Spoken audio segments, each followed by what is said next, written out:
amém? Amém. Desculpa minha voz, eu não estou muito legal, meio afônica, porque eu estou gripada, mas não é Covid, tá, gente? Não é que eu estou preocupada. Vamos dar início, né, nessa noite a mais uma reunião de casais, com muita alegria no nosso coração, não só meu, como também do meu esposo, né, de estarmos aqui e de termos a oportunidade de podermos compartilhar mais uma vez o que o Senhor tem colocado no nosso coração. Nessa noite eu quero iniciar o nosso culto, né, lendo um versículo que fica no livro de Provérbios, capítulo 18, verso 22. Provérbios, capítulo 18, verso 22.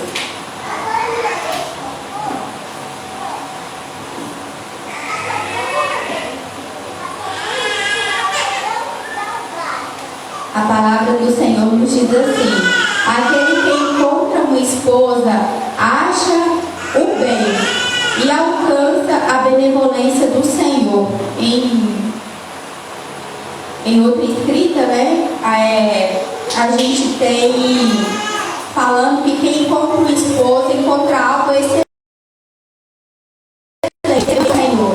Então eu creio que não só, né, o homem recebe, quando ele tem uma esposa, ele recebe uma bênção, mas nós também que somos esposos e temos um esposo, nós também recebemos uma bênção. Então, nessa noite eu quero convidar a todos que estão aqui para que a gente possa, nesse momento, fechar os nossos olhos, elevar os nossos pensamentos até Deus.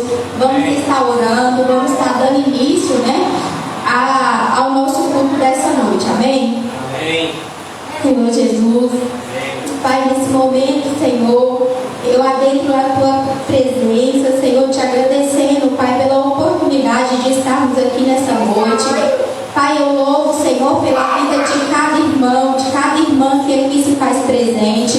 E também coloco diante de Ti os que ainda não chegaram e até mesmo os que não vão poder estar aqui nessa noite. Que o Senhor possa estar, Pai, indo de encontro, possa estar cuidando de cada um, Senhor, dos Teus filhinhos. Pai, nessa noite eu peço que o Senhor possa, Senhor, estar falando aos nossos corações, que nós possamos levar a nossa mente cativa até a Ti, que o Senhor possa, Pai, estar, Senhor, trazendo, Pai, o melhor que o Senhor tem para as nossas vidas nessa noite.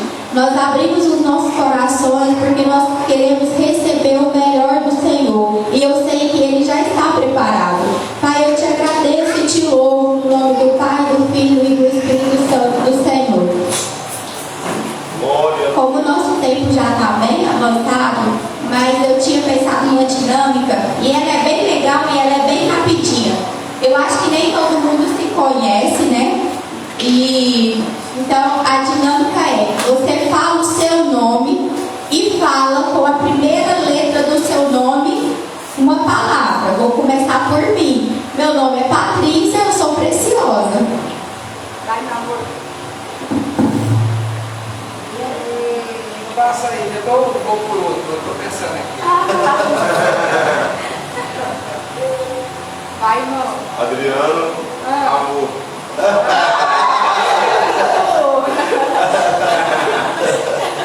Alessandra, amorosa. O amor é amorosa. Thalita, Preciosa. Não tem. Já falei. Ela tem. É com T? Com a letra inicial do nome. A letra inicial do seu nome. Bruno. Olha. Bruno. Eu sei o que você pensou. Bruno Benção.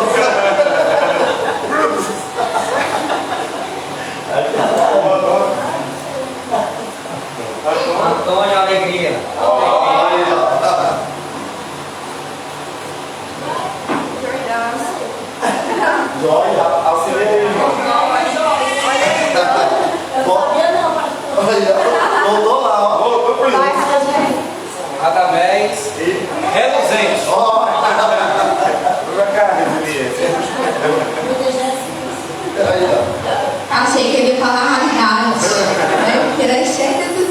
Então, assim, é uma dinâmica bem facilzinha, mas que faz a gente parar e pensar, né?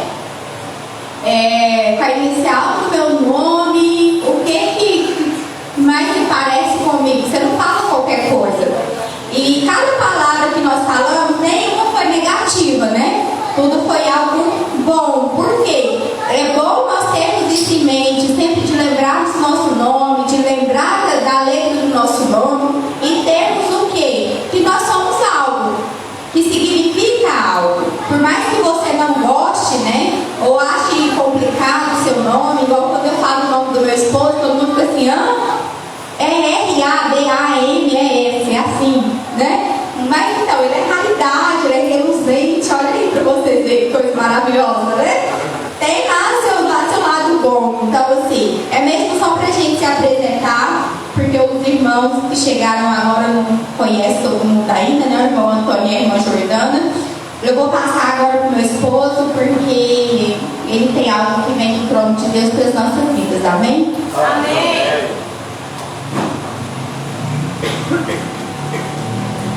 Amém, glória a Deus. Aleluia, Jesus. Deus, eu quero dizer que Deus é maravilhoso. Eu quero dizer a todos que aqui estão que o propósito de tudo isso, de trazermos essa palavra, né? Estamos com esse propósito de trazer algo direcionado para a família, direcionado para os casais. Na realidade é trazer a luz dos céus, a luz de Deus para dentro da nossa casa, para dentro do nosso coração. Sim? Amém? Amém? Irmão Antônio e a irmã Jordana não participaram dos outros dois encontros que nós tivemos aqui, né? Vamos dizer, das últimas terças-feiras, irmão Antônio e irmão Jordana. Nós estamos trazendo uma palavra que fala sobre altares, né? Então eu quero dizer que o altar, ele define o trono. Aonde tem um altar, tem um trono. E aonde há um trono, define o governo. Quem está governando esse altar? Amém? Amém. Então hoje nós começamos na realidade há 15 dias atrás com o altar da oração. O que seria esse altar da oração? Esse altar da oração é quando nós temos a consciência que nós necessitamos, devemos trazer, erguer um altar de oração dentro dos nossos lares. Porque o altar, ele é um local de sacrifício. É um local onde você sacrifica para Deus. Mas também é um local que você tem resposta de Deus. Amém? Amém. A nossa segunda passagem foi sobre o altar da mesa. Que esse altar da mesa, ele traz novamente, ele traz comunhão para a família. Ele honra, ele traz honra para aqueles que têm o seu local garantido na sua mesa. Ele traz a conexão entre marido e mulher, entre pai e filhos. É isso que o altar da mesa traz. Ele traz a presença, ele traz o pão da vida para sobre a nossa mesa. Porque apesar de que muitos pensam a mesa não é um local simplesmente para nós sentarmos e comer, para encher a barriga, e não, também faz parte, mas ali nós celebramos a presença do pão da vida. Amém? E hoje nós trazemos a terceira e última parte, que chama-se o altar do leito. O leito, um local que tem um poder, um poder muito forte na vida de um casal.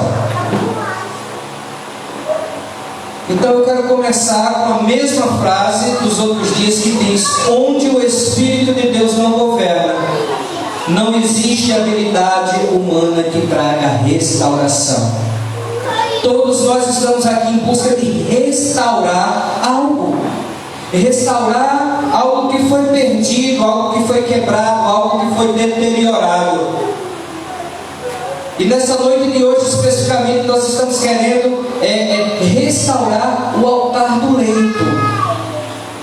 Eu quero trazer hoje aqui para a igreja uma ideia, uma imagem que nem sempre nós paramos para pensar, nem sempre compreendemos o que verdadeiramente significa o casamento, o que significa o nosso leito, o que significa o matrimônio em si, o que significa família, porque parece que está tudo tão automático, que nós nascemos, crescemos, né? Como diz aquela ordem que a gente aprende na escola, lá no primário, que o homem nasce, cresce, reproduz e morre. Mas no meio desse processo humano, existe um processo espiritual. Existe um algo mais que está nas entrelinhas. Existe o melhor de Deus para a nossa vida. Existe uma promessa de Deus sobre a nossa vida. Existe uma promessa sobre a vida da igreja. Então, onde o Espírito de Deus não governa, não existe habilidade humana que traga restauração. Então, eu quero que vocês abram a boca e digam assim: onde o Espírito de Deus não governa, não existe habilidade humana que traga restauração. Eu preciso, necessito da presença de Deus para trazer à luz o entendimento e a direção para a minha casa, a minha vida, a minha família, o meu casamento. Amém? Glória a Deus. Em Hebreus capítulo 13, versículo 4. Glória a Deus. Hebreus 13, 4 diz assim: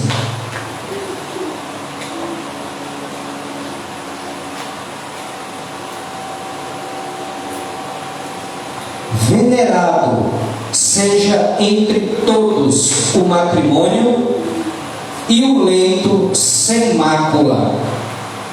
Porém, aos que se dão à prostituição e aos adúlteros, Deus os julgará. Em uma outra versão diz assim: digno de honra entre todos seja o matrimônio. Então, o primeiro ponto, o primeiro tópico é você compreender que digno de honra é o seu casamento, digno de honra é o seu matrimônio, digno de honra é a sua relação, a sua intimidade com o seu cônjuge.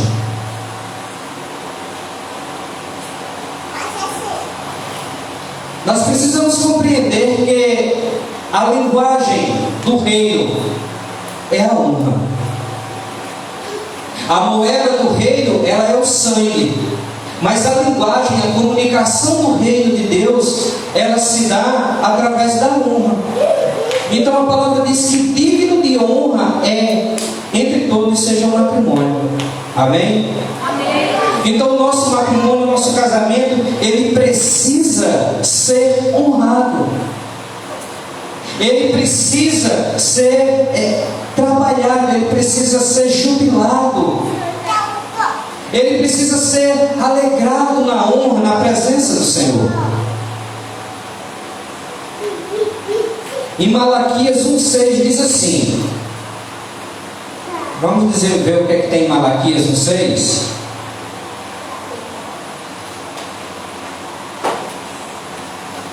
Glória a Deus, aleluia, Jesus.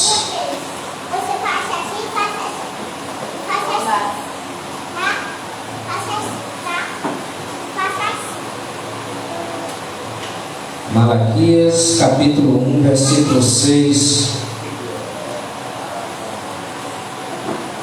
diz assim: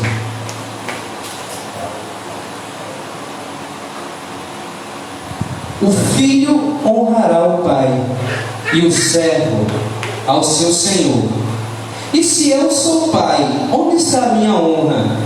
E se eu sou Senhor, onde está o meu temor? Então, mais uma vez, a gente vê aqui que o filho honrará o pai e o servo ao seu senhor. Então, nós estamos falando de honra. Nós estamos falando mais uma vez que o idioma do reino é a honra. E nós precisamos aprender a honrar o nosso relacionamento, a honrar a nossa esposa, a honrar a aliança que nós fizemos diante de Deus, honrar os nossos filhos, honrar o nosso marido.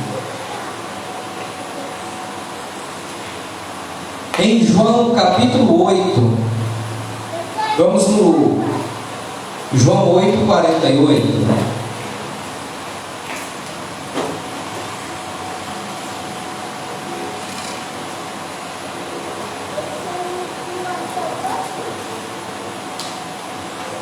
João 8:48 diz assim: responderam, pois, os judeus e disseram-lhe: não dizemos nós bem que és samaritano e que tens demônio?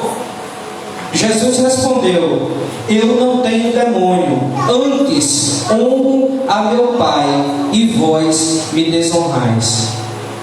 Vamos parar para pensar aqui nesse ponto.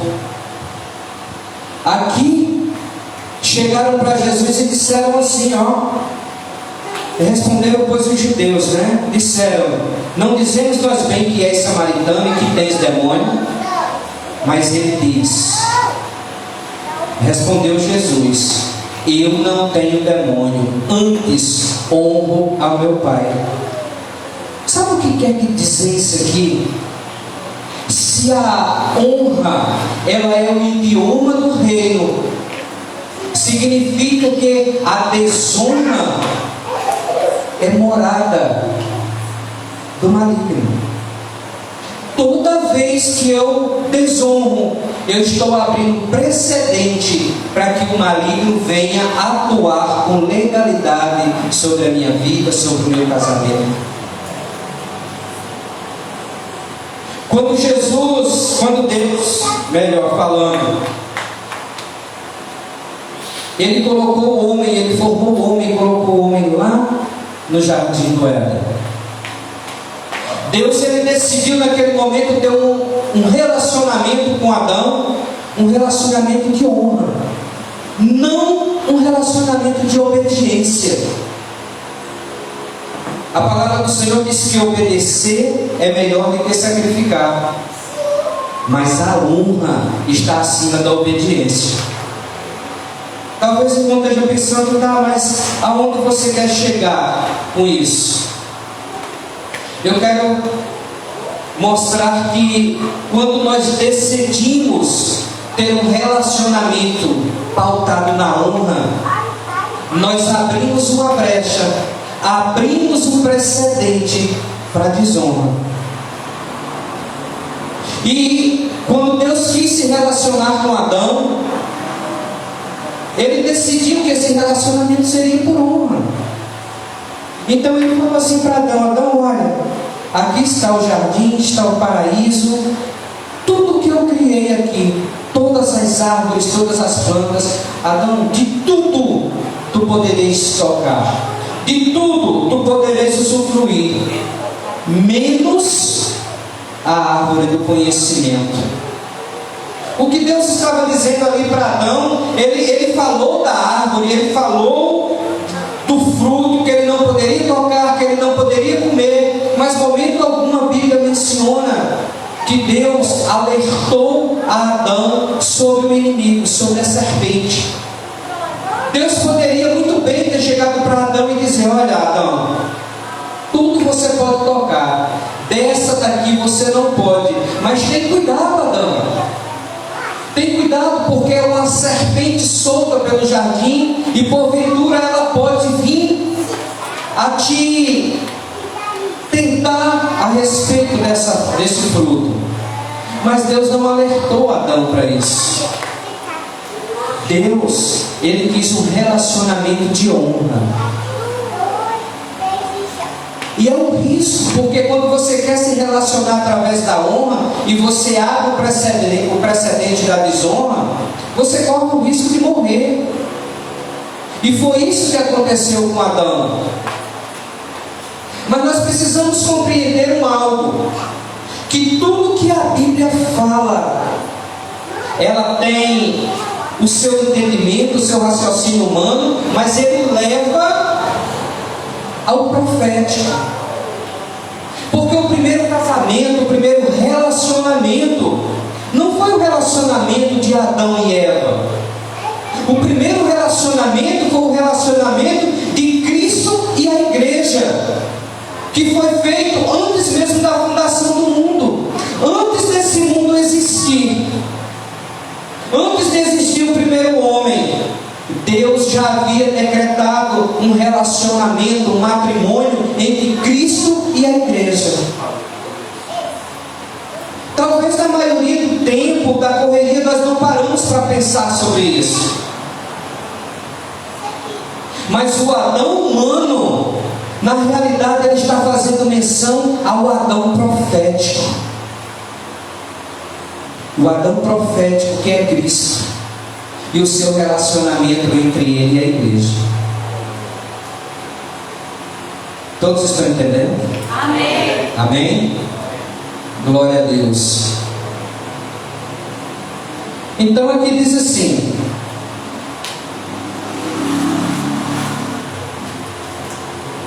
precisamos saber, em 1 Coríntios 7, versículo 3 e 5, é o último que nós vamos ler.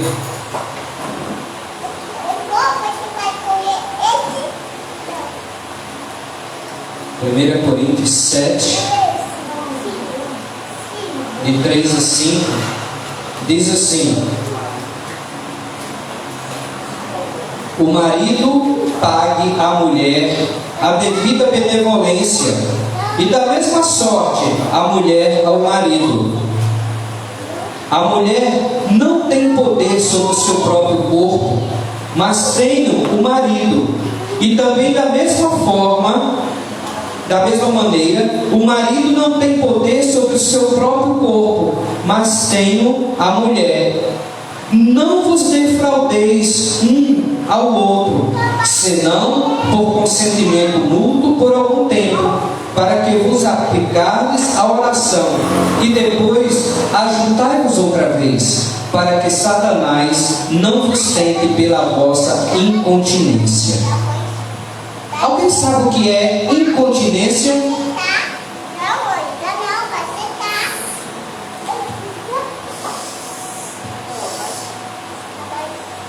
Ninguém? Amém. Eu vou destrinchar aqui e vocês vão compreender. No âmbito, no meio militar, nós sabemos que quando um oficial passa pelo outro, ele bate continência. Se ele vem de lá para cá e ele encontra, ele bate continência. Se o soldado encontra o seu superior, ele bate continência ao entrar, ele bate continência ao sair. A continência é uma saudação, é um ato de saudar. Amém? Amém. Então a palavra do Senhor diz aqui: a mulher não tem poder sobre o seu próprio corpo, mas tem um marido. Da mesma forma, o marido não tem poder sobre o seu próprio corpo, mas tem uma mulher. Sabemos nós que aqui está falando sim sobre um algo mais singular. Está falando também de um ato mais íntimo entre o marido e a esposa. Porém,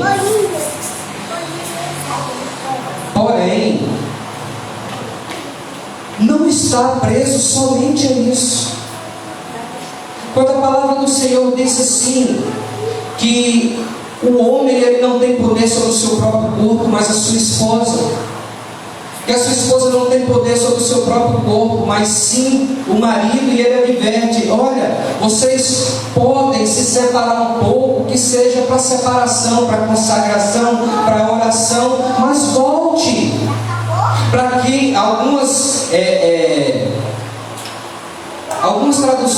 bíblicas diz assim: para que o inimigo não venha e entre na vossa incontinência. O que nós queremos dizer esta noite, é onde eu quero me aprofundar, é que essa incontinência, ela não está relacionada somente à área sexual. Que nós não nos defraudeis, que você não negue o acesso. E quando eu falo acesso, não somente sexual, porque é muito fácil. Quando nós estamos bem com o nosso cônjuge, nós vamos sair pela manhã, nós vamos lá, nós beijamos o nosso cônjuge, e nós dizemos: amor, eu estou indo, tá? Cuidado, se precisar de qualquer coisa, me avise, e você vai. É muito fácil quando você está bem, você beijar, você abraçar, você ser tocado e tocar, você perguntar, você se preocupar. Mas o difícil é você fazer isso quando você se sente que o seu cônjuge, ele, de alguma forma, ele te desonrou, ele te chateou de alguma maneira, sabe? E nós temos aprendido isso, eu com minha esposa. Às vezes, isso é comum na vida do casal. Tem aquele dia que acontece algo, tem aquele dia que a pessoa, ela acorda e ela acorda pelos avessos. E é difícil às vezes. A gente, quando está chateado com o outro, a gente já quer sair na porta e já diz somente assim: ó, eu estou indo. Tchau. Quando dá tchau, né? A gente só vai dizer: eu já estou indo. E tem uns que nem isso falam. Mas nós precisamos entender que eu não posso privar a minha esposa, eu não posso me privar de ter o acesso da palavra, o acesso do toque, o acesso do olhar. Porque quando nós estamos ligados, estamos carrancudos, nós fechamos o acesso ao nosso cônjuge. Nós não deixamos o nosso cônjuge conversar conosco, falar, tocar. Muitas das vezes, até quando nós brigamos, o que é que alguns fazem? Largam o seu leito, vão dormir no sofá, vão dormir na sala, vão dormir separados. Porque nesse exato momento você está negando ao seu cônjuge o acesso. E a palavra do Senhor diz que o meu corpo não é meu, mas sim da minha esposa. Que o corpo da minha esposa, ele não é dela, ele é meu. Então nós precisamos compreender isso. E hoje, no meio de Deus, o que mais nós vemos são homens e mulheres. E aí eu quero abrir uma ressalva. Eu sei que minha orelha vai coçar, eu sei que vão falar, mas as mulheres são campeãs nisso. As mulheres, qualquer problema, qualquer briga, qualquer discussão, a primeira coisa que ela faz como forma de punição é negar-se ao seu marido.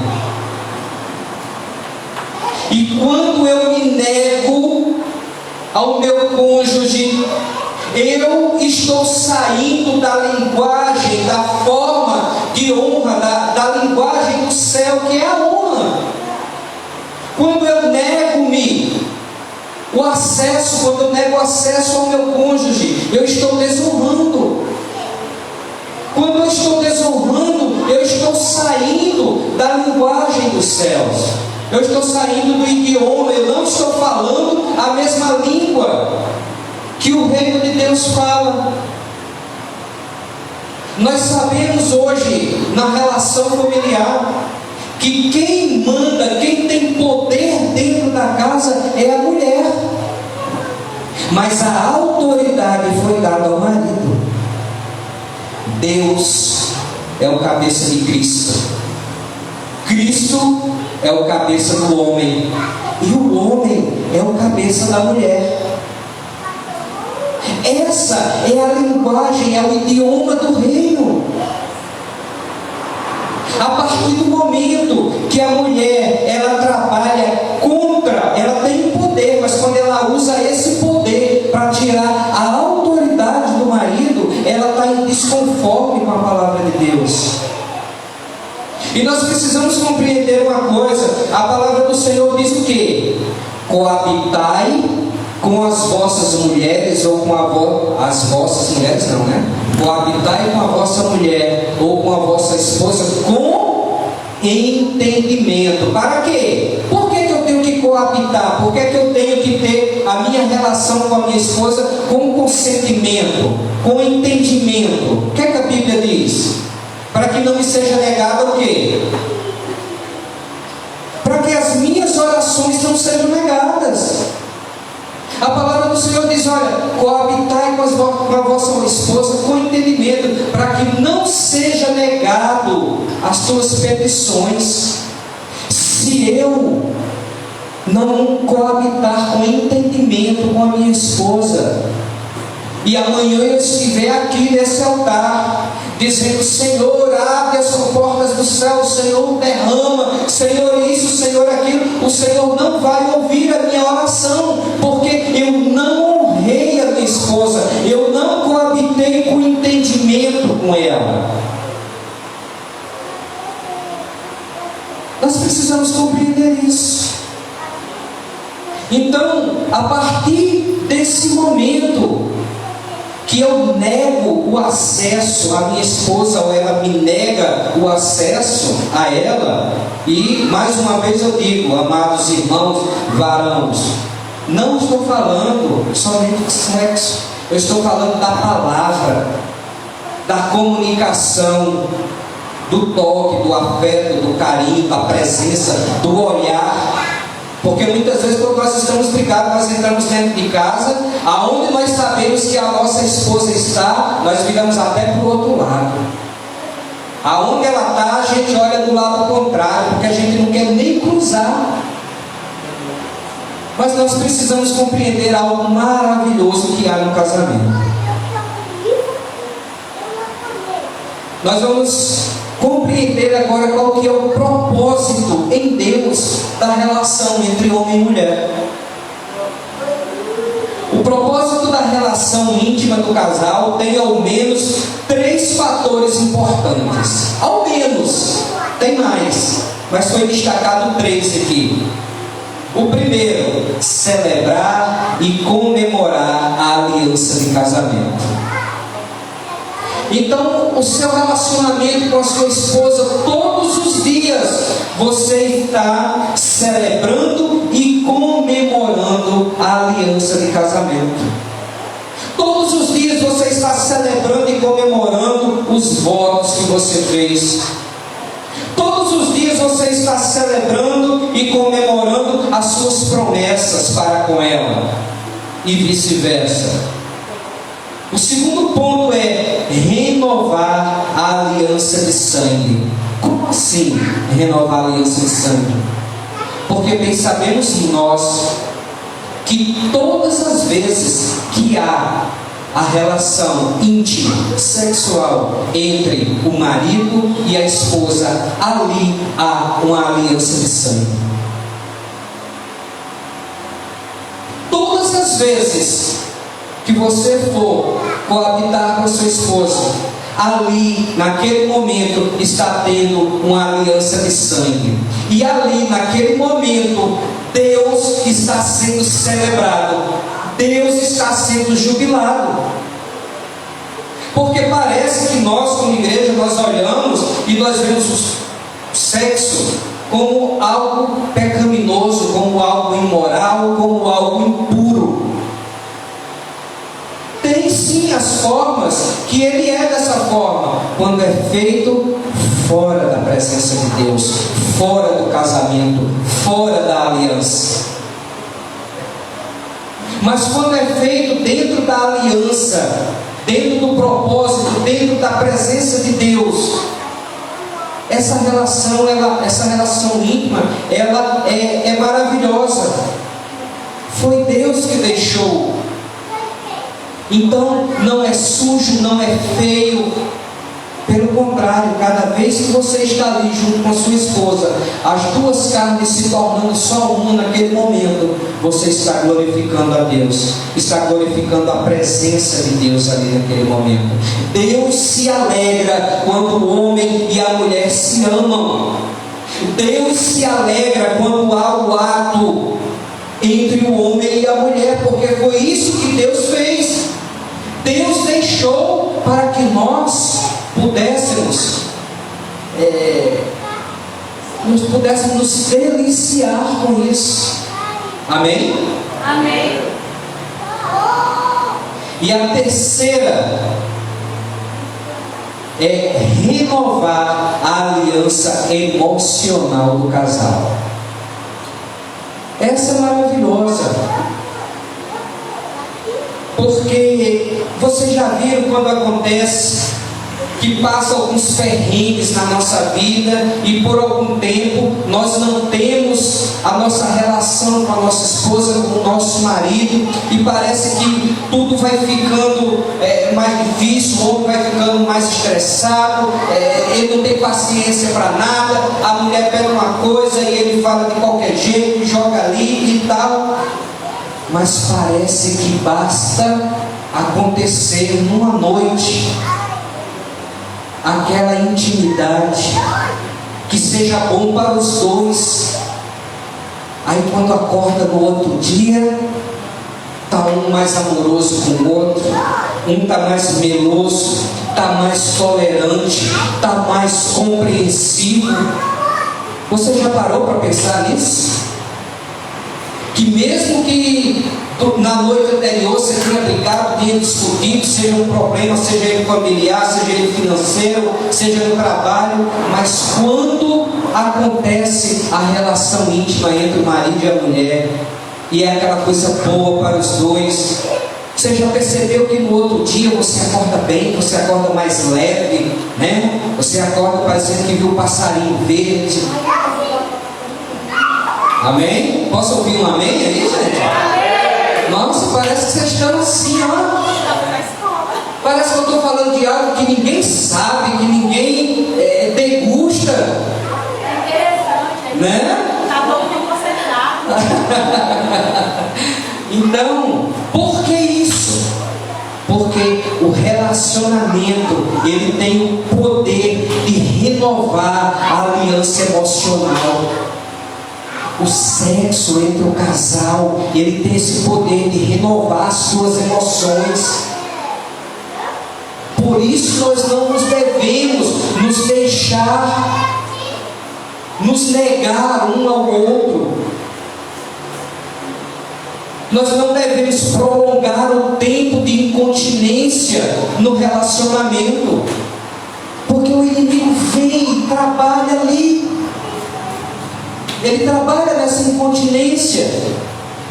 Nós damos margem para que ele comece a entrar nas nossas mentes. E aí eu começo a pensar algo da minha esposa começa a pensar algo de mim, algo que nem se passou pela cabeça de um ou do outro, mas o inimigo vai lá e coloca, e você começa a alimentar aquilo ali.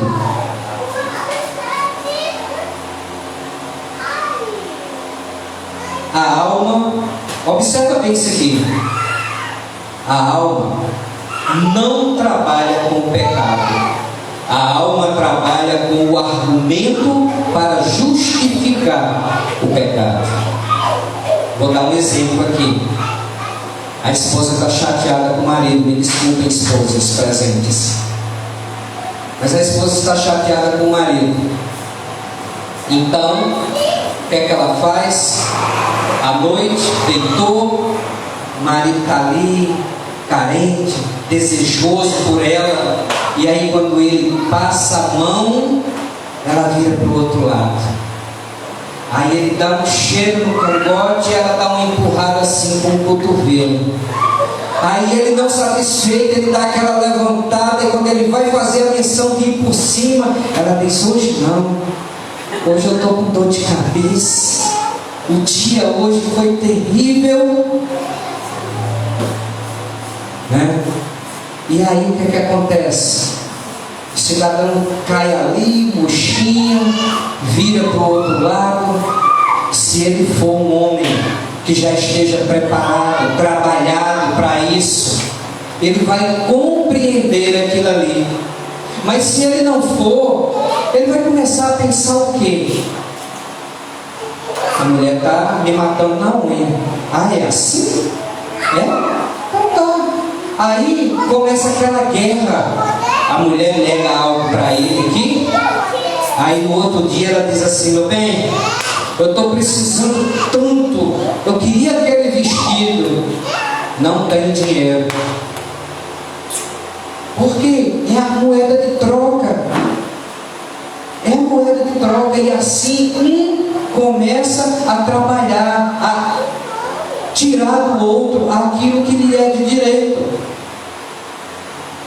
Então, como eu falei aqui, que a alma não trabalha com o pecado, a alma trabalha com um argumento para justificar o pecado. A partir do momento que a mulher nega ao marido, ou vice-versa, tá, gente?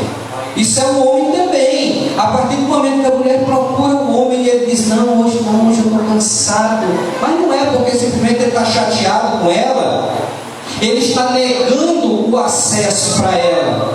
Então o que está acontecendo aqui? Ele está tendo um argumento para justificar o pecado. Então nós precisamos compreender que a nossa alma, ela não trabalha com pecado, mas ela trabalha com argumentos. Ela sempre vai buscar um argumento para justificar o pecado.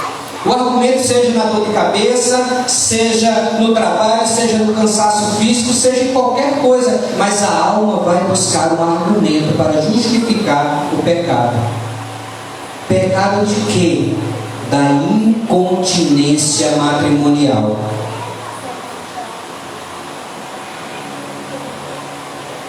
Não se trata de quanto sabemos, mas de quanto nos rendemos naquilo que sabemos.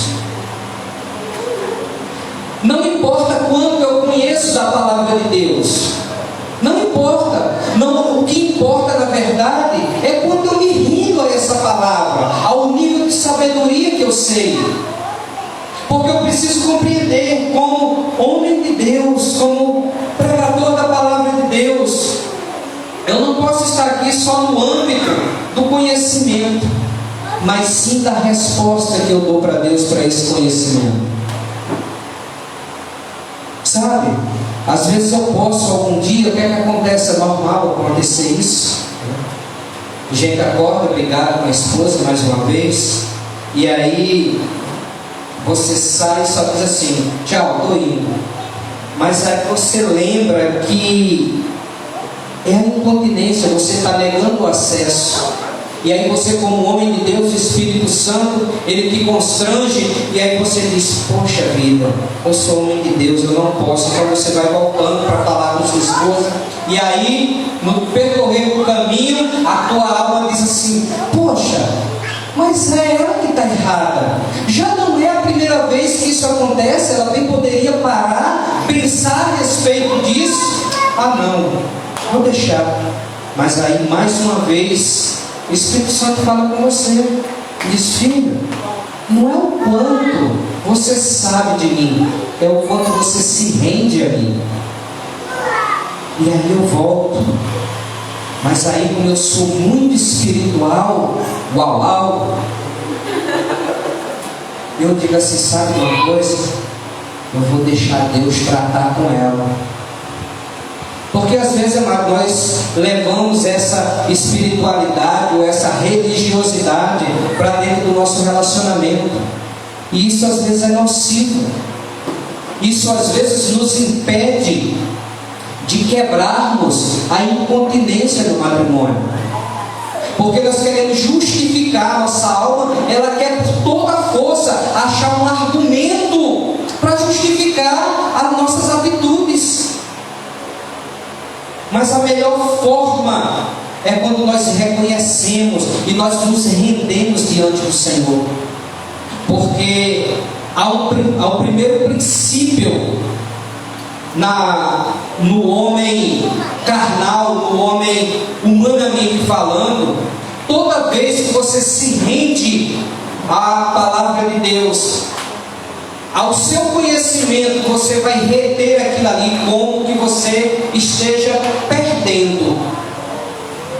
Mas no homem espiritual, você está crescendo, você está evoluindo. A igreja está compreendendo? Sim ou não? Amém?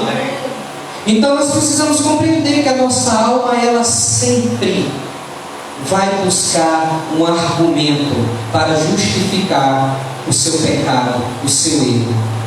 E nós, como homens e mulheres de Deus, estamos aqui esta noite para compreendermos que nós precisamos quebrar isso.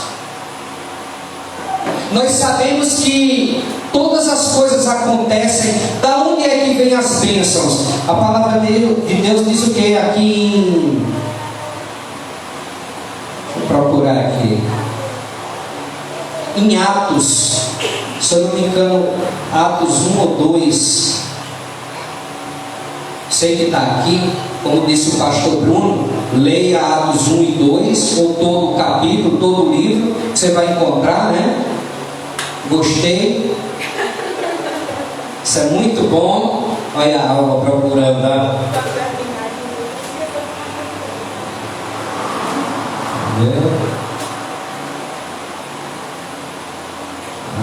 Atos 2.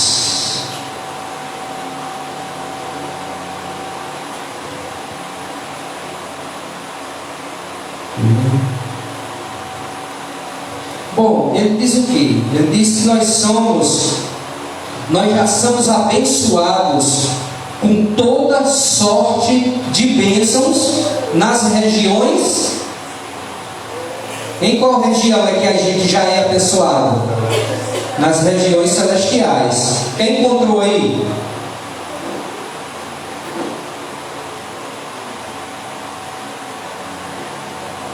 Não é isso? Então nós já somos abençoados em toda sorte de bênção nas regiões celestiais. Então o que eu quero dizer aqui? Que tudo que acontece está nas regiões celestiais. Então, como eu disse anteriormente, que a mulher ela tem um poder, mas o homem tem autoridade.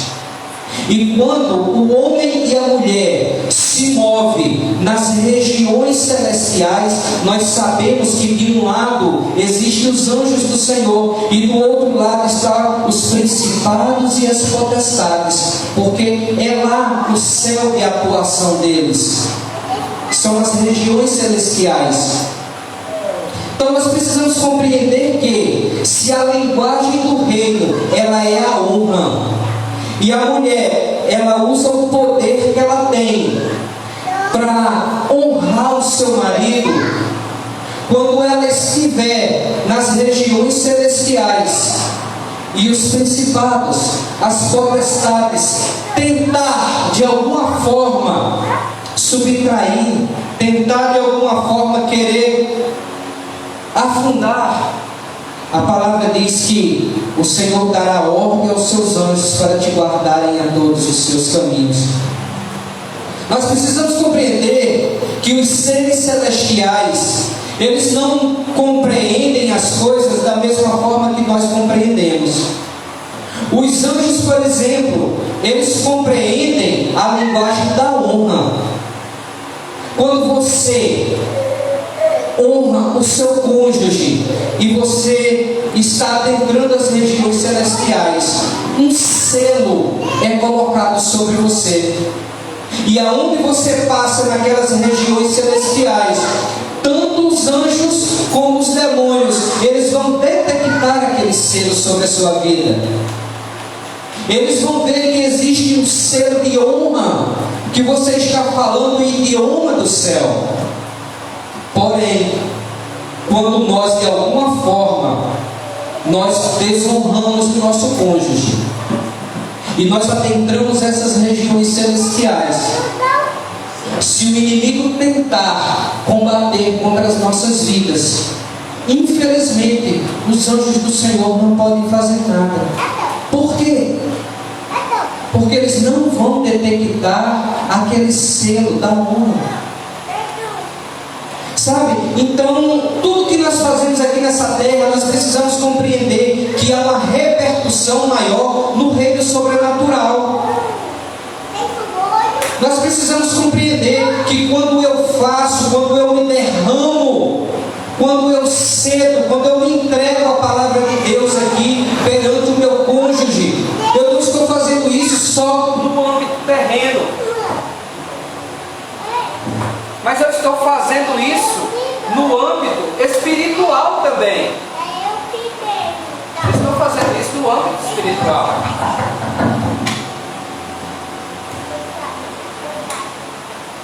Então precisamos compreender isso. Nós precisamos compreender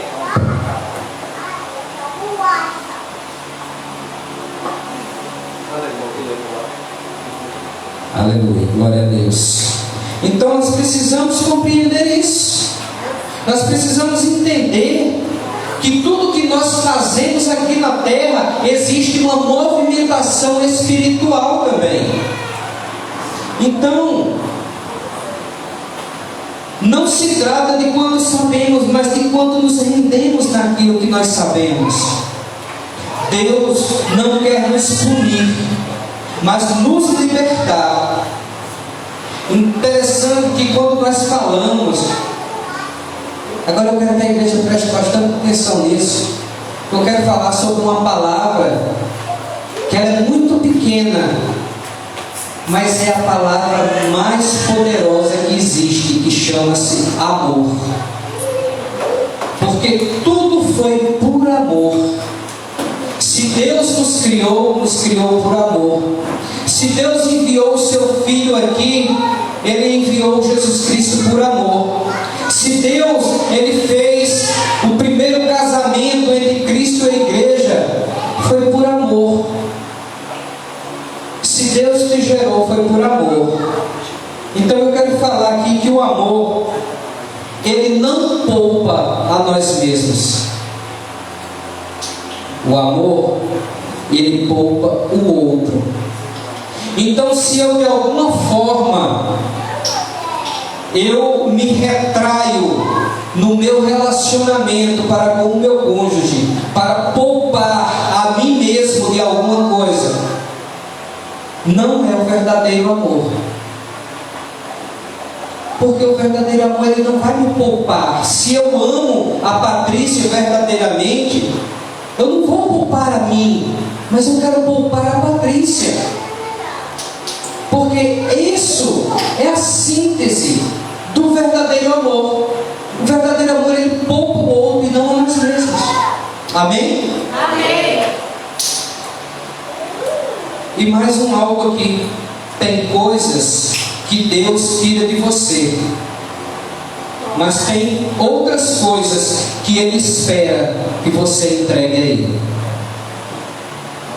Então tem coisas na nossa vida que Deus vem e tira, mas tem coisas que somos nós que temos que entregar.